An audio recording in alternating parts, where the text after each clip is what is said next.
আসসালামু আলাইকুম বন্ধুরা, আশা করি আপনারা সকলে আল্লাহ তাআলার অশেষ রহমতে ভালো আছেন। বন্ধুরা, জান্নাতের হুররা পৃথিবীতে নেমে এসেছিল এক সাহাবীর মৃত্যুর পর। কিন্তু কেন জানতে হলে ভিডিওটি শেষ পর্যন্ত দেখুন। হযরত সাদ সালামী রাদিয়াল্লাহু তাআলা আনহু আল্লাহর নবীর একজন সাহাবী ছিলেন। তিনি অত্যন্ত গরীব ছিলেন।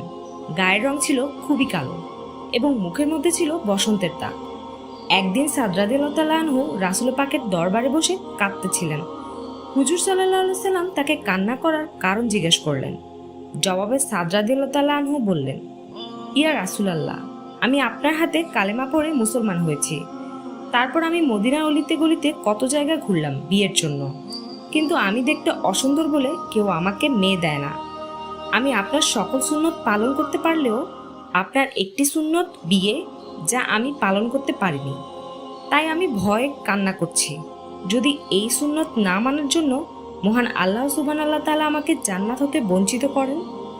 রাসূলুল্লাহ সাল্লাল্লাহু আলাইহি সাল্লাম সাদকে বললেন, এই মদিনার সবচেয়ে ধনী ব্যক্তি ওমর ইবনে ওহাবের মেয়ে, মদিনার সবচেয়ে সুন্দরী মেয়ের সাথে আমি রাসূল তোমার বিয়ে দিয়ে দিলাম। এখন তুমি ওমর ইবনে ওহাবের বাড়িতে যাও এবং তাকে গিয়ে বলো, আমি তার মেয়ের সাথে তোমার বিয়ে দিয়েছি।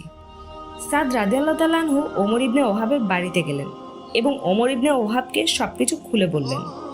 সাদ রাদিয়াল্লাহু তাআলা আনহু কথা শুনে ওমর ইবনে ওহাব খুব রাগান্বিত হয়ে তার সাথে খারাপ আচরণ করে তাকে বাড়ি থেকে বের করে দিলেন। এদিকে ওমর ইবনে ওহাবের মেয়ে ঘরের ভিতর থেকে সবকিছু শুনছিলেন। যখন ওমর ইবনে ওহাব ঘরে ঢুকলেন, তার মেয়ে তাকে জিজ্ঞাসা করলো, বাবা, আপনাকে এত বড় সাহস কে দিল যে আপনি রাসূলের কথা অমান্য করলেন? আল্লাহর রাসূল আমার জন্য যে ছেলেকে পছন্দ করেছেন, আমি তাকে স্বামী হিসেবে মেনে নিলাম। মেয়ের কথা শুনে ওমর ইবনে ওহাব দৌড়ে রাসূল সাল্লাল্লাহু আলাইহি সাল্লামের দরবারে গেলেন এবং রাসূলের কাছে ক্ষমা চাইলেন।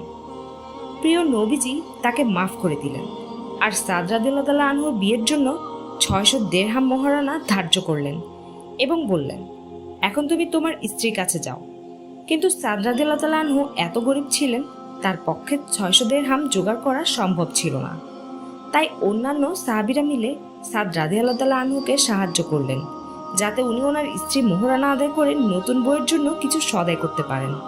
ওদিকে সাদ রাদিয়াল্লাহু তাআলা আনহু বাজারে চলে গেলেন কিছু কেনাকাটা করার জন্য। কেনাকাটা করতে দোকানে ঢুকলেন। হঠাৎ শুনতে পেলেন মদিনা বাজারে কে যেন জিহাদের ডাক দিচ্ছে।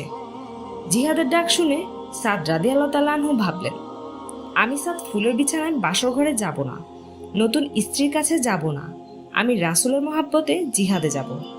তাই তিনি বিয়ের টাকা খরচ করে যুদ্ধের সরঞ্জাম ক্রয় করে জিহাদে চলে গেলেন। আল্লাহু আকবার। এদিকে যুদ্ধ শুরু হয়ে গেল। সাদ রাদিয়াল্লাহু তাআলা আনহু একের পর এক কাফেরকে হত্যা করে জাহান্নামে পাঠাতে লাগলেন। যুদ্ধ করতে করতে এরকম হঠাৎ করে সাদ রাদিয়াল্লাহু তাআলা আনহু শাহাদের পেয়ালায় শরবত পান করে শহীদ হয়ে গেলেন। সুবহানাল্লাহ। এদিকে যুদ্ধ শেষ হলো। দূর হতে দেখা যায় কার যেন লাশ পড়ে আছে। রাসূলুল্লাহ সাল্লাল্লাহু আলাইহি সাল্লাম এবং সাহাবীরা কাছে গিয়ে দেখতে পেলেন সাদের লাশ পড়ে আছে। মাথার লোহার টুপি ভেঙে মগজ বের হয়ে গেছে আর জিহ্বা বের হয়ে আছে। সাদের চেহারার দিকে তাকিয়ে রাসূলুল্লাহ সাল্লাল্লাহু আলাইহি সাল্লাম কেঁদে দিলেন। আবার পরক্ষণেই আকাশের দিকে তাকিয়ে হাসলেন এবং আবার আকাশ হতে মুখ ফিরিয়ে নিলেন। একজন যুবক সাহাবী আবু লুবাবা রাদিয়াল্লাহু তাআলা আনহু রাসূলকে এর কারণ জিজ্ঞেস করলেন।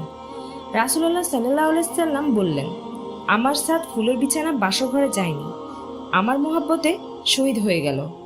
তাই স্নেহের কারণে আমার চোখ হতে পানি ঝরে পড়ল আর আকাশের দিকে তাকিয়ে হাসলাম। এর কারণ হলো আল্লাহ সুবহানাহু তাআলা আমার সাদকে খুব সুন্দর একটা মোকাম দান করেছেন। আর চোখ ফিরিয়ে নেওয়ার কারণ হলো আমার সাদ শহীদ হয়েছে, তাই আকাশের সব দরজা খুলে গিয়েছে। সুবহানাল্লাহ, আল্লাহু আকবার। বেহেশত হতে অসংখ্য হুর দৌড়ে আসতেছে যে কার আগে কে সাদকে কোলে নেবে। দৌড় দেওয়ার কারণে হুরদের সামনের পর্দা সরে যাচ্ছিল, যা দেখে আমি রাসূল লজ্জায় চোখ ফিরিয়ে নিলাম। আল্লাহু আকবার। তো বন্ধুরা, এইরকম নিত্য নতুন ঘটনা শুনতে হলে আমাদের চ্যানেলটি সাবস্ক্রাইব করে আমাদের পাশে থাকুন।